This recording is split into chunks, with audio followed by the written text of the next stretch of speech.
there's the social media optics of people trying to say that somebody's falling out of relevancy or they're this or they're that. And people get worked up by that. They get scared about that. And then there's real life.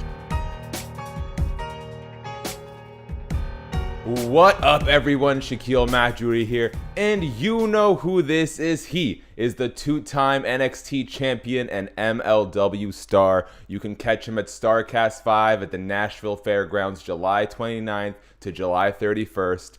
It's the 2022 edition, new and improved, now with hair, Killer Kross. How's it going, my man? Very good. How are you? Good, not my best effort, but they can't all be perfect. So I did a good one with Conrad Thompson yesterday. We gotta, you gotta take the W's with the L's sometimes. Okay.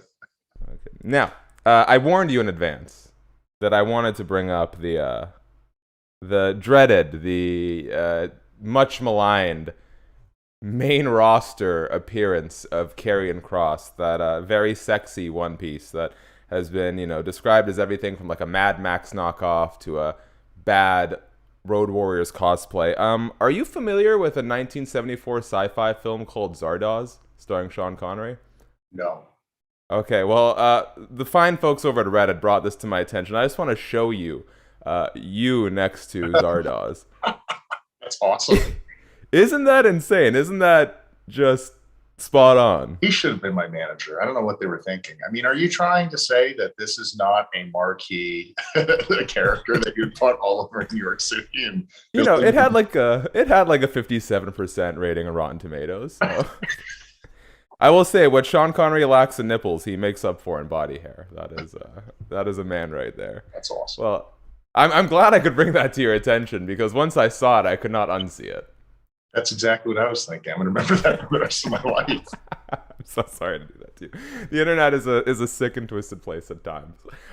So, Killer, you are taking on Harry Smith in what should be, man, I mean, talk about like when brute strength and technique collide on both ends of the spectrum. It should be a fantastic match. But what's sort of more important than the match itself is what it represents. This is Ric Flair's last match, Sunday, July 31st. What does it mean for you to sort of, I talked to Conrad the other day, and in the face of some criticism over Ric Flair competing again, he's quite literally related to Ric, married into the family, and he said, it's so sad that these guys don't always get the send-off that maybe they deserve, and this is a chance to sort of redo that swan song in conditions where, we're taking care and we're mindful and we're celebrating Ric Flair. What does it mean for you to sort of be part of this swan song that we hope, and I think there's no better person in terms of Conrad doing this, in the sense that they're quite literally related and have been friends for a long time, not just being on the card, but being on a card where it seems like there are the best intentions for sending Ric off the right way. In a lot of ways, for me personally, it's very surreal, because there's just like, you grow up and you see people behind the television screen, people behind the glass, and you never meet these people. They just will always be behind the television screen, right? Like, I grew up in the working class. I didn't grow up in or around wrestlers. Like Captain Lou Albano used to come into the local bars that were in New York State when I was little, or like restaurants or something. And that was about it. And then the very first wrestling show I ever went to was the Civic Center. It was in the early 90s. I saw wrestling from the stands. You never really got near these people though. And then just one day you're on the last, Ric Flair's last match wrestling show. You're on that card and you're sharing the same locker room with him. That's just not supposed to happen in life. So it hasn't exactly hit me yet. I think it's going to hit me in waves, and then the day of, and then probably for a long time after the show's done, it's going to hit me. But it's just, I've had a whole life of, like, a whole series of events in my life where things happen like that. And it's always really crazy. And for me, it's kind of a reminder to, aim for the stars, I guess. Not to sound corny or whatever, cheesy, but I mean, it's the likelihood and the odds of someone landing on that show being a wrestling fan before they've been a wrestler, slim to none. So I feel very honored being on the show, I guess I could say. Talking to Conrad, I felt a lot of sincerity in his intentions with booking this, and it brought me some comfort. What were your initial thoughts? Like, what went through your mind when you were first approached about being in this match on a Ric Flair card? My immediate answer was yes. Like there was just no thought involved. This sounds terrible. I didn't even check my schedule. I was like, look, with a situation like this, I'll pay back a deposit to the promoter and put out like a public statement saying like, I apologize, I can't make the show. And I would have just been straight. This is why. Luckily, I had the 2 days open, and I was given a heads up about it long before a lot of people knew. And so, yeah, like the answer was yes. And I haven't had a lot of interactions with Rick, but the very few that I have been cordial, and he's always been very kind and warm, and usually has the room cracking up laughing. So I'm very happy to be a part of it. What are your expectations for the Harry Smith match in particular? Well, this is going to be the second time that I will be competing against Harry. The last time was a couple of years ago in Bloodsport. And that was a big breakout match for me because a lot of people had no idea that I had a shoot background prior to that match. So they clearly have not been seeing you in all the Gracie Jiu-Jitsu swag that you wear frequently. Probably not.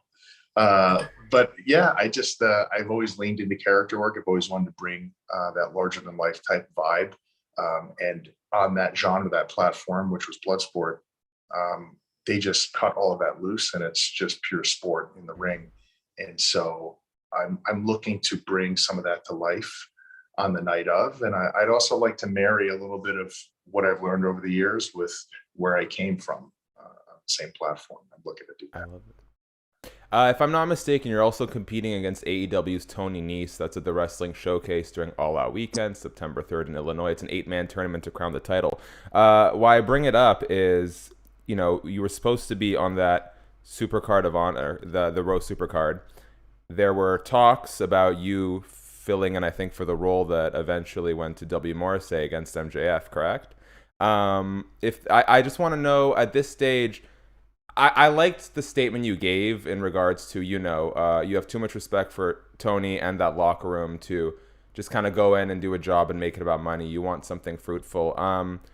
Do we still have a good, working relationship with AEW and Tony? And do you suspect that down the line, there's no hesitancy in having more conversations between the two parties? I had a great conversation with him. We talked for a while. The way he comes off, as enthusiastically as he is in interviews, he's really like that. Like he was a ball of energy on the phone.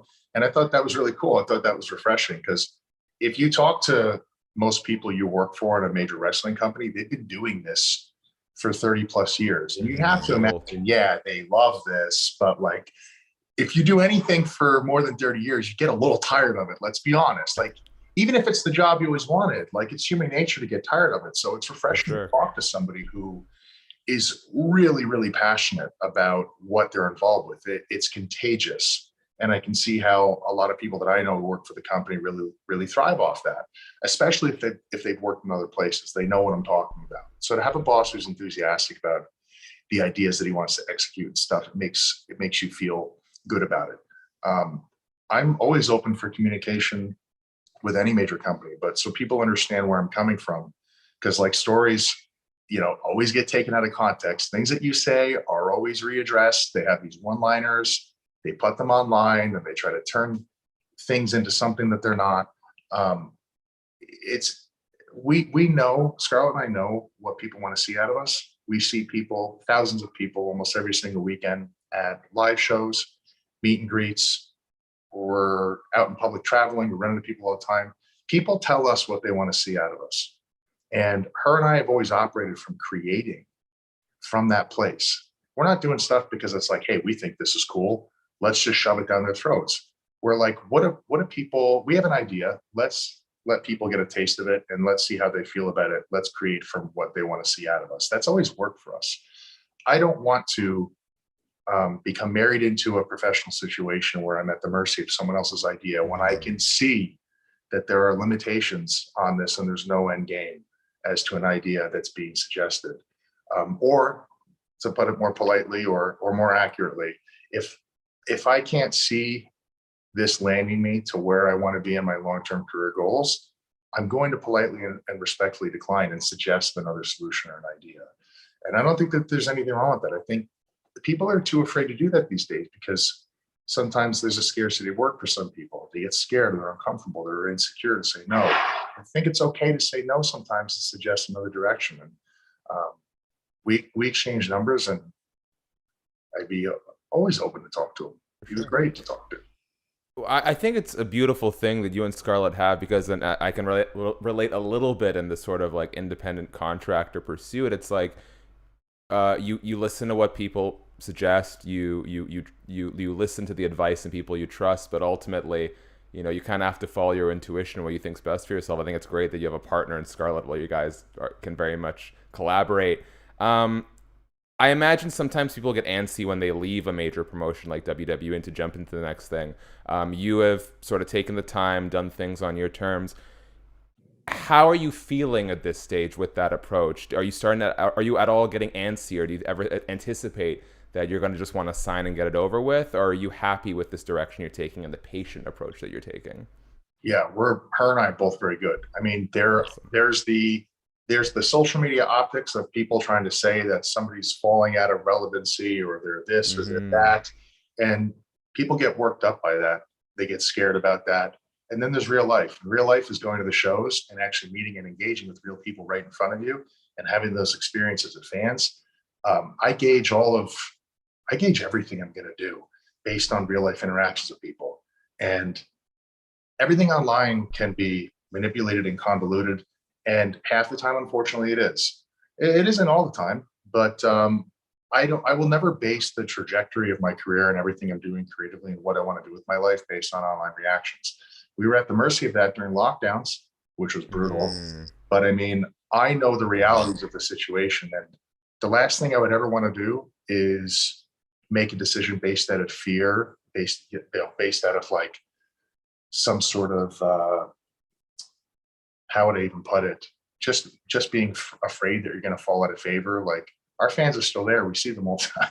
So, there are people, no matter what, that have an idea of who you are and what you are. They're going to dislike you, whether you're a great person or you are actually a terrible person. They will find ways to convolute everything you're saying and doing, try to take away your accomplishments.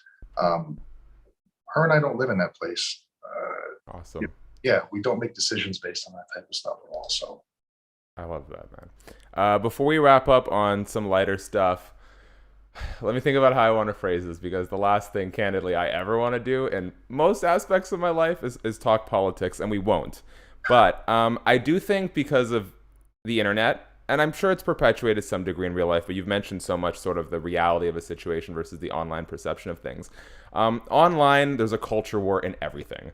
From mundane things like how you like your steak cooked to matters of principle like religious beliefs, political alignments, things like that. I think that has sort of festered its way a little bit into fandom, where people like or don't like a talent based on how they perceive, even whether or not they know for certain what they perceive their political affiliation to be, etc.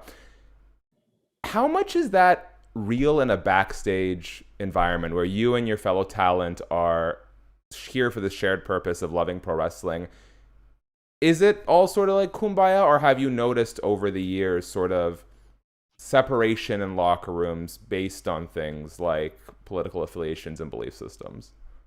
Me personally, and I'm not bullshitting you, I've never seen that. I mean, I love to hear that. Yeah, honest to God, I can only speak from honesty on this. Everyone has different beliefs in the locker rooms that I've been in. Everyone feels differently in different directions about different things going on. But like, to my knowledge, none of us are like nut jobs who are like towing some sort of line where we're going to be like cutting people off and doing stuff like that. I've gotten along with everybody. I've got friends from all over the world in different cultures, of different belief systems. I've been in locker rooms with people that just feel radically one way about something and the opposite the other. I get along with all of them. Like, we're all very cool together. So if that's happening, I personally haven't seen it, but I've never seen that really play a role in anything like firsthand. Awesome. Now, as someone who is planning on getting married next year, I do not think I can one up what you and Scarlett pulled off in April. Can you sort of just, as I'm sort of working on like ideas for like venues and guest lists and all that sort of stuff, can you sort of walk me through both the thought process and the execution of this incredible scene where you and Scarlett eloped on top of a glacier in Alaska. Can you just walk me through it? So we knew that we wanted to get married outside, and I don't even know where that came from. We were both just on the same page about that. We were talking about it one day, and we wanted this to be something that we genuinely enjoyed, and we didn't want to be concerned with having to entertain and host other people, because her and I actually, like, before we knew each other, we came from the nightlife industry. I was involved with entertainment and security operations and detail and stuff like that. She was involved with hosting, but there was still a hosting aspect to my job as well. So naturally, we both like to host people. Like when there's a party and we're somewhat in charge of it, we want to make sure that everyone's having a good time. That's our nature. Maybe that also bleeds into entertainment. We want to make sure people are having a good time. We put everybody else before us. And we're like, on this day where we get married, just the one day in our lives, it would be nice. I love that. Not like have to worry about that. And we just thought to ourselves, like, let's simplify this so we really enjoy this. We don't need everybody to come and give us money and all of this. Like, if they're happy for us, then that's like good enough. Like, where do we want to get married? Initially, we were thinking we wanted to get married in Iceland because we got stranded there once in a layover and we loved it. And then we thought that with travel restrictions and stuff like that, we didn't know what was going to be happening with all that. Maybe it would have just been easier to get married in Montana. We were thinking about what we liked in Montana. And then somehow between Montana and Iceland, we thought that Alaska would be the spot to be in terms of what we were looking for. And it was incredible. It was the best seafood we've ever had. The culture there is really cool. The people there are cool. And she had found something online about people getting married on glaciers. She had been to a glacier once there before, and she proposed the idea. And I was like, we got to do it. Sick. I love that, man. And I love that idea of, being in front of people all the time. Maybe let's give it a break. I think that's super cool. Now, you don't have to answer this. I'm going to do a little choose your own adventure with this. I know it's going to be a personal subject for some people. Are children something you are interested in having one day, if you're willing to answer that question? Many. Okay, many. Okay. I don't want your kid looking at this and getting upset. Do you have a preference for the first child? No. Sex-wise. Okay. So we'll go with a son for the sake of this game, just because I guess you can maybe relate to it a little more personally. So someone asked on Reddit, if you were to have a child, where would you want them to get their training and stuff? I love the premise of the question. I wanted to elaborate it. So what I've done is I've made a little choose your own adventure game for Killer Kross. So I'm going to help you carve out the ideal dream career for your son should he ever lace up the boots, okay? Oh, I hope he's not a wrestler. Well, I mean, yes. But, you say that, and then he's going to see you and idolize you, and he's going to fall into the trap, just like all of us do in one way or another. Ready? Sure. Okay. First things first, background. Before he gets into the pro wrestling ring, you have a choice of him being a college athlete, a theater performer, an engineer, or a high school dropout. Sometimes you need that like gritty underdog story. You know what I'm talking about? I know. It might make him starve for more later in life. Look, I think I would want him to be an athlete. And the reason being is because athletes have to deal with controlled scenarios of resistance. And life is always working against you. That's just my opinion. That may seem very pessimistic. But I mean, I feel like if you learn to fight against resistance and you learn in these controlled formats on how to learn how to learn how to deal with wins and losses. Mm-hmm. Some people who don't learn how to deal with losses in life, they take them far worse than some people who may have learned how to deal with them in controlled settings. So for his mental stability and his overall health, I think I would prefer him to be an athlete. Let's just stick away from football concussions, and I think we'll be good. Thinking about that when you said that. there are other sports. Okay, training. Where would you like him to get his pro wrestling training? The WWE Performance Institute, New Japan Pro Wrestling Dojo, Nightmare Factory, Monster Factory. Pick another if you'd really like. But I'm going to pick another. I'm going to say FSW, Future Stars of Wrestling in Las Vegas, because that's where I came from. But not to dodge the options you gave me, I'm going to say Monster Factory. Hey man, Monster Factory. I mean, not just big boys. Riddle's done a fantastic job over there too. He was the person when you said that. Exactly. Yeah. Talk about athlete crossovers. Okay, where maybe you spent a little bit of time on the indies. Where is he making his sort of mainstream debut? WWE, AEW, New Japan Pro Wrestling, Impact, MLW, Ring of Honor. With all due respect to all of the companies, I would recommend my son to go to WWE. And the reason being is because it is the only company out of all of those companies that has a global platform. And look, you can love wrestling, and there's arguments to be made as to what is going to have a better quality of match and how fans are going to feel about it, as equity is going to build up, working for each and all companies. At the end of the day, if you're going to do this, you need to make a living out of it. Because if you make a living doing this, you can stabilize other aspects of your life. And I don't recommend people doing this part-time. I mean, in the beginning, you will and you can. There's no choice. There's no money in the beginning. But I would recommend him to go there. I think it's going to open many doors into entertainment and sports, and who knows, other aspects that may just not be occurring to me immediately. But that's where I would tell him to go. Killer Kross never makes my job hard with one-word answers. I love it. Okay, what is the first title he's going to win? If we're talking WWE, we're either going the world title, Intercontinental title, 24/7 title, or Tag Team Gold. I would have him win the Intercontinental title because it's less pressure in the beginning for the first title you're going to win to learn how to carry yourself as a champion. And people can have whatever preconceived notions they want about wrestling and what it is, but the pressure is real, and you are treated differently, and there's a different level of accountability, responsibility, and expectation being WWE champion versus Intercontinental champion. You need to be media trained. You need to understand how to create the statements and sentences you're going to say that are going to go out, because they will be taken out of context and used against you. So I think giving him an IC title will help him learn how to do that before he's responsible for the whole thing. When we look at the greatest storylines in the history of, I don't know, Killer Sauce, we'll call him for now, or Killer Boss, did he win the tag team gold with his father? Was he managed by his father? Or did they have some sort of sick and twisted McMahon-esque rivalry, father versus son? Oh, sick and twisted McMahon. Yeah. Sure. People love conflict. Conflict sells. You got to make it messed up and sick. I love it. Maybe, within reason. We don't have to go all the way back to the Attitude Era. We can kind of keep it in the Ruthless Aggression Attitude Era. Ruthless Aggression Era, perhaps. Okay. But I'm already painting pictures I don't want to paint in my mind. All right. Last thing here, Killer, before I let you go. When we look back on the career of Killer Boss, what is his crowning achievement? Did he headline WrestleMania? Did he have a record-setting world title reign? Or did he have a battle of the Immortals against John Cena? He had a battle of the Immortals against John Cena. All right. I like that. I mean, I look back on The Rock versus Hogan fondly, so you can't. You read my mind. Yeah. Hey, listen, it's no Will Ospreay versus Ibushi. However, it didn't matter. Look how people felt about it. Look at the building, and look, we're still talking about it right now. I mean, come on, it speaks for itself. I love it.